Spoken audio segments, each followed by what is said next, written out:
Welcome to episode number 42 on what we feel is India's best food show on the radio. It's Beyond the Plate, where the lead role, the heroine of the piece is Chef Amrita Raichand. And I, Hrishi K, play a supporting role, supporting cast, sidekick at best. And we come to you every Monday, 8:15 to 9 a.m. on radio on the 94.3 FM band. And this is Mumbai, Delhi, Bangalore and Chennai. And Wednesdays, we're live video form on the Radio 1 International YouTube channel. Wonderful to see you, Amrita. How are you? Very nice to see you, Rishi. Good morning, everybody. And let's take those words back. You're definitely not a sidekick. You're the main man, as you are of Radio 1.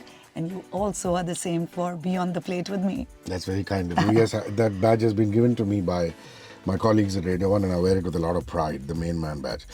You know, we spend so much time together professionally. We record this show week after week. We're almost reaching 50 weeks now, but we know so little about each other's childhood. A little birdie tells me that you grew up in Jharkhand. I did indeed. I was born in Jamshedpur, as my father worked with Tata Iron and Steel. Then we moved to Calcutta, albeit for a very short period, just for about 3 years, after which, unfortunately, he passed away. And my mom chose to carry on my dad's legacy and decided to work in Tisco, but in the small colony of Jamadoba, which is in the district Dhanbad, which is, or was that time, in Bihar. Now it's called Jharkhand. Rishi, I've been in Mumbai since '95 and I absolutely love it here, but trust me, I would even today not trade my childhood spent in the small town to all the luxuries of the big city. Well, you know, we were hanging with Imtiaz Ali, the director, yesterday. He's made a new movie. Yes, he's also from Jamshedpur. A long-time friend of mine. And he was talking about growing up in Jamshedpur. And he says that even though he works in the Hindi film industry, the only radio station he listens to is us and me. Because he says when he was growing up in Jamshedpur, because, you know, the Tata Steel city had such a wonderful, vibrant international music culture. Yes. There were rock bands playing Pink Floyd and Led Zeppelin and Deep Purple. Yes. People were listening to pop, George Michael, Wham. People were exchanging mixtapes. People were, you know, more wealthier people were exchanging CDs. He says there were really glory days. And when he listens to me and when he listens to Radio 1, all the music of his childhood comes back to him. And he says it's a welcome relief for him also because he works in the Hindi film industry. So in his downtime, he'd rather listen to us than listen to work. Yes. You know, so absolutely. He has some very vibrant things to say about Jamshedpur. I'm sure I'm going to tap into some of your memories here. But for you, I'd rather tap into your food memories. That's something I want to talk about today for sure. Because besides all the wonderful values I learned growing up there, along with the camaraderie of simple people, what I really enjoyed was all the food I ate in those days, in those years. Again, simple yet solid. Here's a question for you. Have you heard of Sattu? No. Really? Okay, I've carried some for you just to show you what it is. Those of you who are watching us on YouTube, you'll know this, but if you're watching us on radio, it is a brownish yellow powder. Smells divine. Smells absolutely divine. I could just mix it with rice and eat it. You can actually, because you can eat it raw, and I'm going to talk to you at length about it and explain all those things that I've carried here. People who can't see it will definitely understand the way I explain it. But, my earliest memory of Sattu is drinking it as a kid, especially the days when I was rushing to school. I was too late to have a breakfast, so my mom would just stir up some sattu with water, and depending on my mood, she would either make it savory or sweet. Savory would be with a little addition of salt, some lemon juice, some coriander leaves, and if it would be sweet, it would have the addition of jaggery. Wow. I would just gulp it down in one go, and something that I took for granted. Today, I realize that drink actually kept me full despite not having a big breakfast. It kept me hydrated and probably even protected me from sunstrokes. Because you know how in the north, in Bihar and UP, we get that loo, the very infamous loo. So as you must have guessed it, the reason I'm also talking about Sattu today is because we are ready for summer, aren't we? Mumbai is already experiencing the heat waves, and it's really, really important to discuss this ingredient, this humble ingredient, which even you don't know about. And I'm guessing a lot of people who are listening to me, to us right now, don't know about it. Let me start by telling you that this ingredient has remarkable cooling properties, and few can rival the refreshing essence of Sattu. So the question remains, what exactly is Sattu? I mean, a lot of people will liken it to besan. Is it a flour? What really is it? So it is a flour, but definitely not besan, which is why I have carried both besan and Sattu for you. As you can see. Besan is a lot lighter. Yes. And this is besan as in B-E-S-A-N. It's a lot lighter, and it doesn't smell as good. No, it doesn't smell as good. But it must be smelling familiar, because besan you've used a lot. It's a finer powder. Sattu is slightly coarser. It has that intense earthy flavor. And I've also carried both the ingredients out of which it is made. Now, what One does this of them look is like? quite irresistible. Yeah, something he's already wiped out half of. Half of this bowl is finished. So what are these? These are roasted chanas. Yeah. How are these roasted chanas made? You know those black chanas, you must be having black chana curry, black chana masala. Yep. It's actually made with that. When you roast it along with a lot of salt, when you heat it, you can make these chanas at home as well. We usually buy it from the thela walas, no? But this can be made at home. Now, when you grind this chana, roasted chana, into a fine powder and you sieve it, you get, what do you get? Sattu. Correct. And what is this? This is chana dal. Chana dal is not a dal, huh? Chana dal is again the same, this black chana, but without the husk. Yeah. And it is also split. So this is split like this, and therefore it becomes chana dal. Now with this we make dal, we make sabzi also, but with this what essentially gets made is besan. So besan is the flour of chana dal, the flour of chana dal, and sattu is the flour made with roasted chana. Got it? Fantastic. Great. So let's talk about chana sattu. Yeah. Would you say it's the most universally accepted protein, even for people who are privileged or underprivileged? Yes, it is. In fact, before I talk about it, I want to tell you that sattu sometimes is also made with barley, and it is called jaw ka sattu in Hindi. Sometimes it's also made with millets. Basically, it's also, sattu also kind of refers to really grinding, grain like this. Now, colloquially, sattu actually is called the poor man's protein.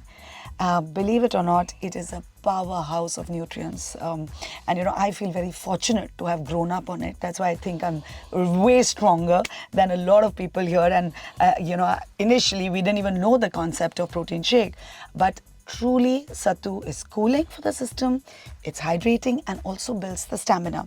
No wonder in olden days, Rishi, farm laborers were given sattu along with raw onion and jaggery as their midday meal to supplement them while they did all that hard work in the scorching sun. Not only did they, did this sattu give them a nice energy boost, it also was economical, could stay long enough, was easily affordable. So, it really was a superfood, which is only being recognized today as superfood all over the world. Question for you: how was it named? I mean, how did somebody arrive at the name Sattu? Well, they say that this was derived from the Hindu word sattva, meaning pure. It's actually a beautiful expression for a beautiful food like this. Literally, this is the staple food and has been in Bihar, UP, Punjab. And like now I mentioned, people are actually coming to know about it. I'm though upset that you still don't know about it. You can easily get it online. They are available in every grocery store you go to. You just have to ask for sattu. Yeah, I like your mother's replacement for breakfast. I might try that particular ingredient. Must actually, and you live such a hectic life, and I know very often you leave without, any breakfast. I've often seen you eat breakfast in the office. You can actually just carry sattu along with you, like this powder that I've carried. Carry it in a separate box. Carry some, accompaniments that you want, like anything that you want to add to spice it up, to flavor it, and you can actually make that drink right here in the office. So it's a great midday drink for you as well. Lovely. So we know it's a natural summer cooler. What else? would you like to enunciate as its Very, benefits? very high in protein. So those who are vegetarians literally need to hold on to it. On an average, a tablespoon of sattu contains 3.36 grams of protein, and that's a hell of a lot. It also has immense other nutritional values. I'll tell you. I'll name them. Calcium, iron, manganese, magnesium, potassium, and zinc. All of these help in the health of bones, nerve functions, and building body immunity. So truly, when it's called like the powerhouse of nutrition, this is what it is. Not only nutrition, it's great for digestion as well. Why? Because it is so high in fiber. Of course, those who have gut issues, who have a weak gut, they obviously need to consult their doctor before overindulging in this. As it is with everything, Rishi, I keep saying this all the time, that moderation is the key.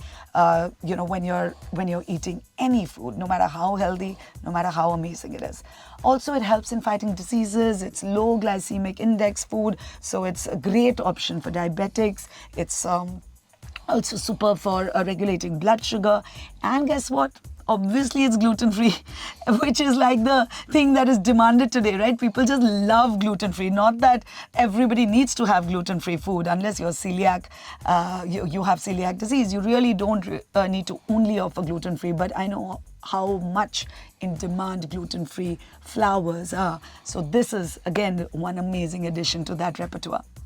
I want to know about the origin of sattu, the historical emergence of sattu, please.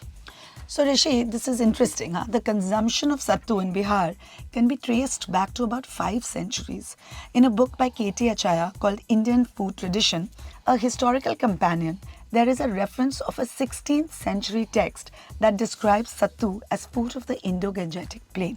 However, Bengal gram or chana finds a mention before that in Moroccan traveller Ibn Battuta's travelogue of his trip to Mecca.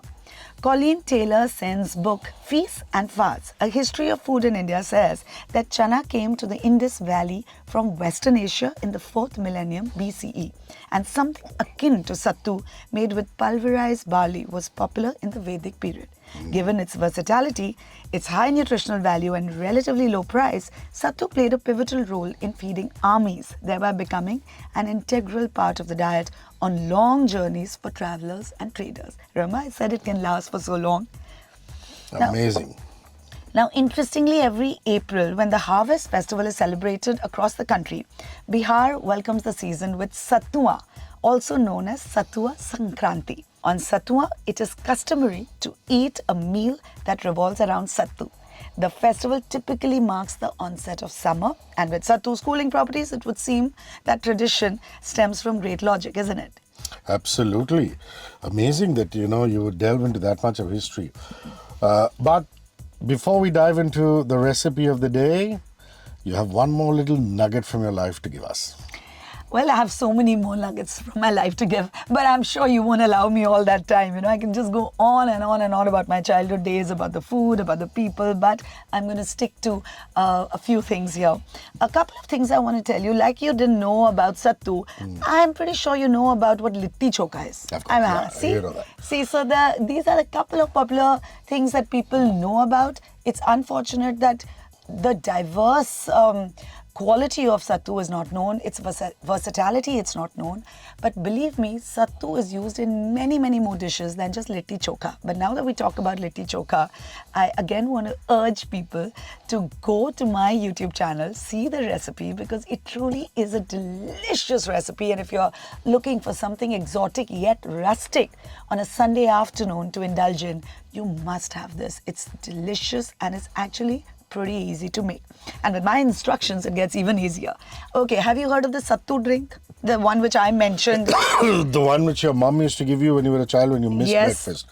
I love the sound of that. You love the sound of it, but it's become very popular now thanks to Instagrammers, thanks to trainers who are actually popularizing it as a great replacement for a protein shake. So you don't need to indulge in one of those protein shakes. You may not, I don't know if it necessarily can replace it 1:1, but it's a great supplement for sure. So instead of having something out of a box every day, maybe twice a week, just have this sattu shake.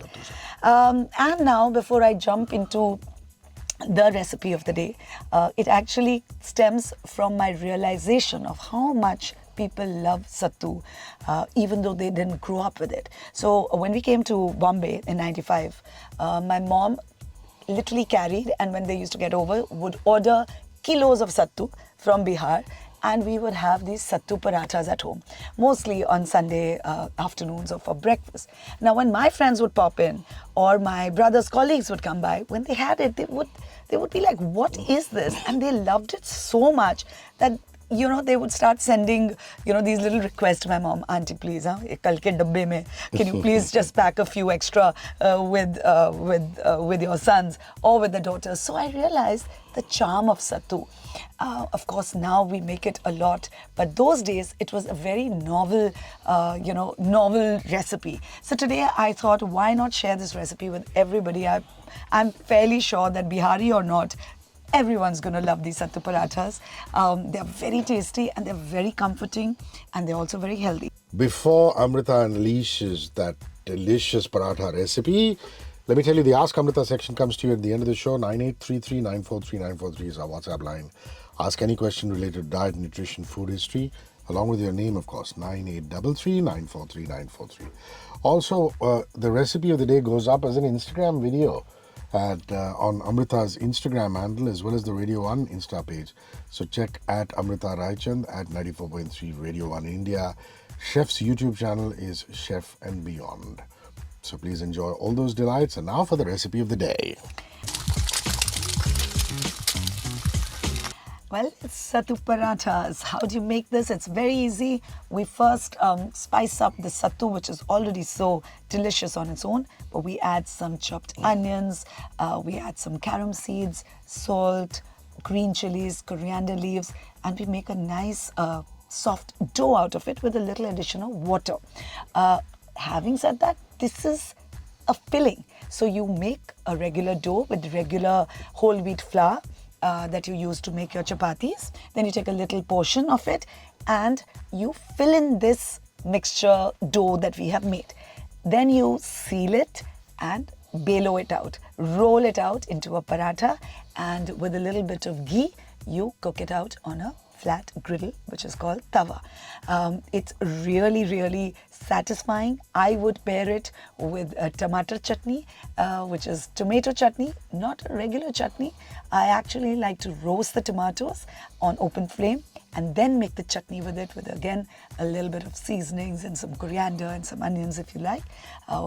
And otherwise, if you don't want to have it with this tomato chutney, just have it with a nice bowl of curd or a little achar. Actually, achar also goes into the sattu mixture. Which actually is pickle for all our friends from Yes. Bangalore and Chennai. So Yes, pickle indeed. also goes very well with it. Yeah. Yes, and the pickle masala goes inside the mixture. When you prepare that filling of sattu, very important ingredient is this pickle masala. Fantastic. Welcome to the Ask Amrita section. This is Ria. Hi Amrita, I love coffee. I always experiment with coffee when it comes to desserts and beverages. But I want to know, are there any unique ways to incorporate coffee into savory desserts? Interesting question, yeah? Hi Ria, very interesting question, and I'm glad you asked it because it has many answers. You can actually do many things with coffee in savory dishes as well. What I like to do, I'm also, by the way, a coffee freak. I love my coffee. So what I often do is I grind some coffee powder or use the ready-made coffee powder, and I mix it with some dry rubs. I don't know if you're a vegetarian or a non-vegetarian, but if you add this with some, garlic or some mustard or, some onions, you just create a nice rub as a marinade for your meats. And if you're a vegetarian, you can do the same with tofu or with paneer, and you cook it out on a grilling pan. It'll be quite tasty. So basically use it as a dry rub by adding other ingredients of choice. You can also add it actually to sauces by maybe adding it to some barbecue sauce, or just adding some soy sauce to this, some vinegar, and I have tried this in one of my dishes. In fact, I should make this for my YouTube channel as well. But I promise you, you can add coffee to savory sauces and it truly amplifies the flavor of the dish that you're cooking. Excellent. That's the Ask Amrita section, and 9833943943 till next time. We hope to have you send lots and lots of questions in. Thank you for your time. And next week, it's our Holi special episode. Yo! Yay! Bye, See you Amrita. soon. Bye-bye. 94.3 Radio 1.